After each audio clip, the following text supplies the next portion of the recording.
अहंकार भी अपने आप एक शक्ति है, एक ताकत है।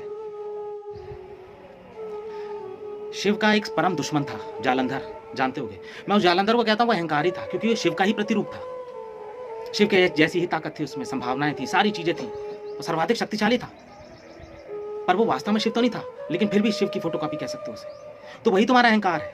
और जब तुम्हारा अहंकार तुम्हारे हाथ से निकल जाता है, तुम्हारी चेतना से निकल जाता है, तो वो बिगड़ जाता है। फिर वो तबाही करता है, गलत करता है, अव्यवस्था करता है। सही और गलत जैसी कोई दो चीज नहीं होती है वास्तव में।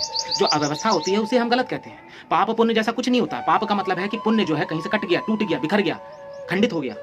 उसी को झूठ का मतलब क्या है? जब तुम सत्य बोल रहे हो, सत्य की एक लय टूट जाती है, धारा टूट जाती है। जब कोई तार में बिजली अगर प्रवाहित हो रही है, तार को बीच से काट दो, तो उसी को तुम पुण्य कहो, उसी को तुम पाप कहोगे, उसी को तुम गलत कहोगे, क्योंकि वो अव्यवस्था है। अव्यवस्था को सुधारा जाता है। इसलिए तो हम जितने भी मुजरिम होते हैं, हम कोशिश करते हैं उसे आजीवन कारावास देते हैं। मृत्यु दंड जल्दी से नहीं देते, क्योंकि हम सोचते हैं कि इसको सुधार दिया जाए, इसको थोड़ी देर के लिए जेल में रखा जाए, इसकी मरहम पट्टी कर दी जाए, वापस इसे काम करने लायक बना दिया जाए।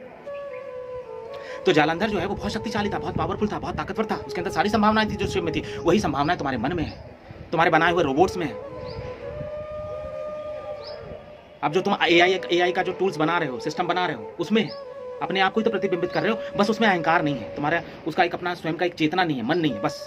लेकिन जिस दिन एआई के टूल्स स्वयं के अहंकार को या मन को पहचान लेंगे, पूरी मानव जाति को वो सत्यानाश कर देंगे। तो अहंकार की शक्ति भी बहुत ज्यादा है। क्यों? क्योंकि वो तुम्ही से निकली हुई है, तुम ही हो वो, तुम्हारा एक स्वरूप है। वास्तविकता में तो तुम नहीं हो वो, लेकिन है तो तुम्हारी परछाई।